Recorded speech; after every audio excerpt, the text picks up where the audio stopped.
y de Isabel, la cruzada. Esto no tiene nada de novedoso, puesto que toda la Reconquista, toda, es una cruzada, desde Covadonga hasta Granada, con etapas muy difíciles, con otras de estancamiento, pero una cruzada que no se detiene nunca. Como ha dicho también el profesor Barraicó ahora mismo, es algo que no tiene parangón en la historia universal. El Islam no se ha ido de ningún sitio. Bueno, con una pequeña excepción, los Balcanes. En el siglo XIX sí se logró que estos territorios volvieran a poder profesar libremente su religión ortodoxa y hay una derrota del Islam, del Imperio turco, que tiene que dejar aquello. Pero no es comparable lo que se gana entonces, que sí es bastante, con la ganancia de España en esa cruzada que finalmente va a ser la única, victoriosa y que dará un fruto permanente, la de España, equiparada por los papas a todas las otras cruzadas. Por eso tenemos bulas de cruzada de los papas, con los privilegios que los caballeros cruzados podían alcanzar y con los ingresos que la Iglesia podía aportar después de la bula a los reyes de los reinos cristianos españoles, en igualdad de condiciones, con las de los cruzados que iban a Tierra Santa. El concepto es el mismo. Los reyes católicos son muy conscientes de que esta cruzada está por acabarse. Isabel más que Fernando. Es más, le pone una condición. Ella, que siempre va de acuerdo con él, el monta tanto se cumplió. Pero, sin embargo, sí que le hace ver que no se va a distraer absolutamente ningún ingreso de Castilla, donde sí que monta tanto, pero la reina titular es ella, a pesar de la concordia de Segovia. Y desde luego tiene un predicamento en las Cortes mayor que Fernando, que sí se identificó con Castilla bastante. Pero la defensora de acabar la cruzada de Castilla, con los territorios que Castilla tenía asignados como propios para reconquistar, Aragón había terminado ya su empresa reconquistadora.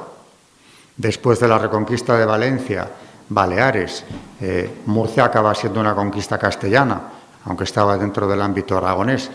Su reconquista estaba hecha. Fernando la hereda ya hecha. Ella no. Isabel ha tenido, o la de monarquía castellana, un estancamiento en el siglo XIV, donde se ha avanzado con enorme lentitud, y en el XV igual, con el reinado de Enrique IV. Alguna conquista en ese periodo, como la de Antequera, que sí fue importante, pero poco más. Se le da una prioridad absoluta a la guerra de Granada. Todo queda estancado hasta que consigan entrar ahí. Y no va a ser fácil. En lo que me queda voy a hablar simplemente de la cruzada. Primero, el panorama es el peor escenario que se podía esperar para llevarlo a cabo. El Imperio turco está creciendo, se expande por el Mediterráneo. No olvidemos que incluso en el siglo XVI Viena llega a sufrir 2 asedios de los turcos, la propia Viena. Y no digamos lo que es el norte de África, frente a las costas españolas, donde están los nidos de los piratas berberiscos, que algunos de ellos llegan a ser almirantes del ejército otomano. O sea que la colaboración entre la piratería y el Imperio Otomano es absoluta. Y la agresividad de este Imperio Otomano es terrible. Recuerdo solamente un episodio, que es la conquista de Otranto. Allí los turcos, en 1480, en el verano de 1480, entran, toman la ciudad, dan muerte a la mayor parte de la población porque se niegan a apostatar. 813 mártires que han sido canonizados en este pontificado, habían sido beatificados ya antes, 813 que uno por uno se niegan a apostatar de la fe. Claro, eso es un golpe terrible en toda la cristiandad. Otranto, sur de Italia, territorios vinculados con la corona de Aragón, con la dinastía aragonesa. Los reyes católicos se ven en la obligación moral de acudir a la defensa de Otranto para recuperarla, se recupera, pero queda esa advertencia terrible de lo que puede venir sucediendo y sucederá posteriormente por la intervención del Imperio Otomano. Un año después de Otranto, ocurre aquí, en territorio de la península ibérica, un episodio también terriblemente duro y sangriento, que es el ataque de los nazaríes, es decir, del Reino de Granada, contra la ciudad fronteriza de Zahara. Ahí, en diciembre de 1481, en plena noche, desprevenida la guarnición, los musulmanes consiguen tomar la fortaleza, pasan a cuchillo a buena parte de la población y a los que no pasan a cuchillo se los llevan como esclavos, atados como perros, dice el cronista Bernaldez, para venderlos, que es lo que solían hacer con los prisioneros, como esclavos en los mercados de Asia o del norte de África.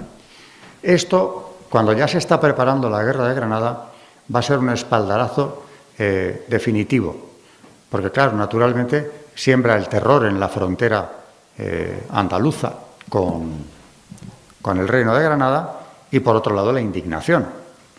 Los preparativos estaban avanzados, pero no terminados.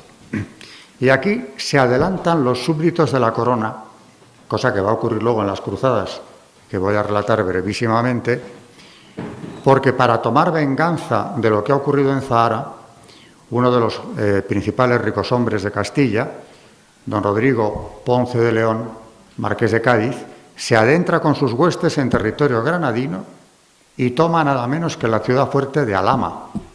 Se ve cercado por un ejército que envía el rey de Granada para acabar con esta dominación cristiana de una ciudad que es capital para defender el reino nazarí. Y el que levanta ese asedio, precisamente, es el principal rival del marqués de Cádiz, que lo había sido durante años, envueltos ambos en una guerra civil, verdaderamente, a la que puso fin el Tribunal de los Reyes Católicos en Sevilla. Estoy hablando del duque de Medina-Sidonia, que siguiendo a su antiguo rival llega hasta Alhama y levanta el asedio. Es decir, que los vasallos se han adelantado a la acción del rey y éste comprende que, lejos de castigarles, lo que tiene que hacer es unirse a la reconquista precipitadamente, cuando todavía no todo estaba ultimado, porque no se puede abandonar esta posición ya. Granada cae en 1492, por fin es una entrada sumamente emocionante, se celebra lo primero misa en la Alhambra, entran los caballeros de Santiago como adelantados por privilegio de los reyes, Granada, y con esto todo el territorio ibérico ha sido liberado de la presencia musulmana. Pero claro, esto no garantiza ni mucho menos la seguridad de los territorios cristianos o de los territorios hispanos en el Mediterráneo. Todo el norte de África estaba, como he dicho, salpicado de nidos de la piratería, aparte de las incursiones de los otomanos, que siempre acuden en apoyo de los reyes del norte de África, reyes musulmanes, claro.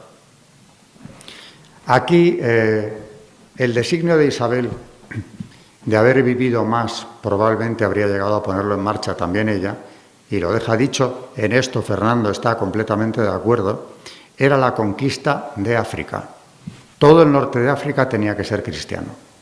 Por ahí había que empezar a evangelizar. Lo que pasa es que la conquista de América tiene un efecto, desde luego tiene muchos beneficiosísimos, pero tiene uno negativo, que es distraer las fuerzas españolas, me refiero a recursos de armamento y hombres, de la conquista de África, porque se está conquistando América, que al final se descubre que era algo mucho más grande de lo que Colón descubrió, y eso no se puede abandonar. Pero no por eso van a olvidarse de África.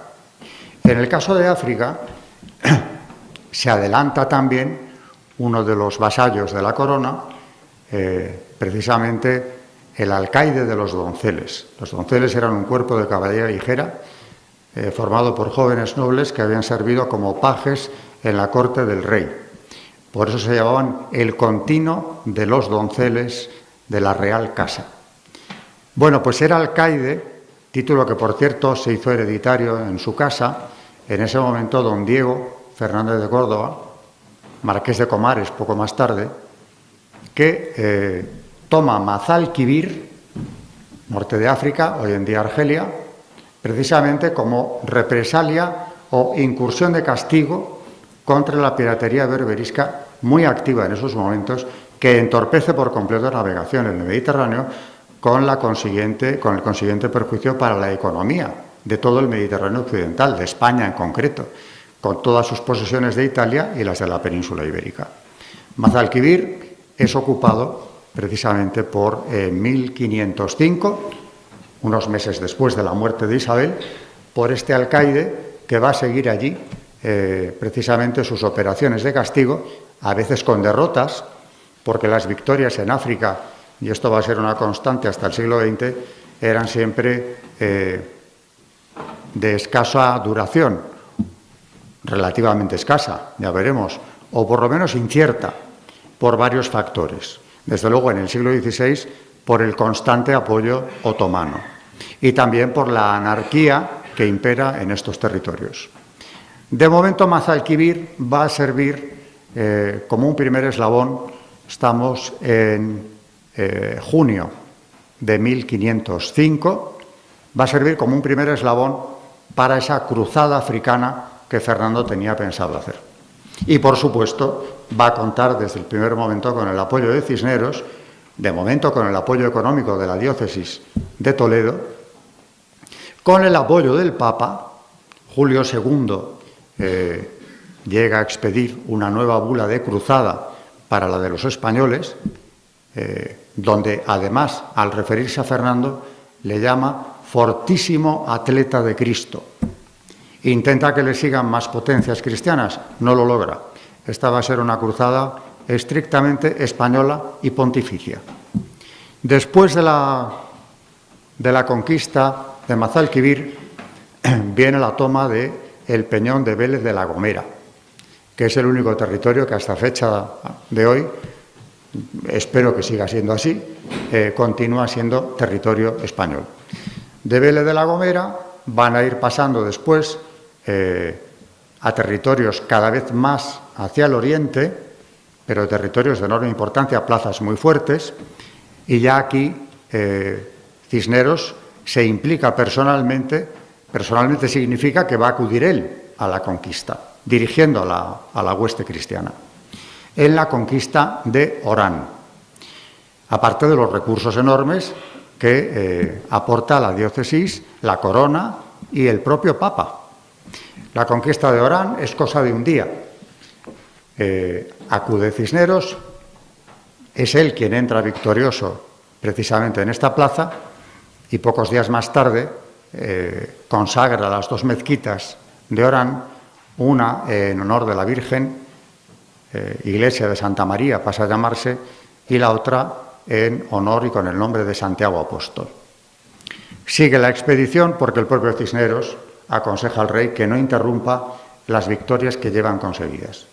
Con lo cual, después de esto viene Bujía, posteriormente Argel. Les queda una plaza fuerte importante que tienen que tomar, que es Trípoli, y a por Trípoli se lanzan. Esto también va a ser bastante complicado, pero sin embargo, a la hora de la verdad, como en el caso de Argel, la conquista de Trípoli es cosa de una jornada. Claro que el esfuerzo bélico que ha hecho España con todos estos recursos, concretamente Cisneros es quien lo ha orquestado todo, es enorme. Cuando parte para la toma de Orán, en el puerto de Cartagena, se han reunido 90 y tantas naves. De ellas, 10 son galeras. Más de 80 son embarcaciones de menor envergadura, pero importantes. 14.000 soldados entre jinetes e infantes. Es el mayor esfuerzo que se había hecho en África por parte de España desde hacía tiempo. Eso sin contar la liberación de una plaza portuguesa que los musulmanes habían ocupado y que es un regalo de Fernando el Católico a su yerno Manuel el Afortunado. Trípoli también es conquistada y va a permanecer siendo española 20 años. Desde 1510 hemos recorrido un plazo de tiempo, como se ve, de 5 años, de 1505 a 1510.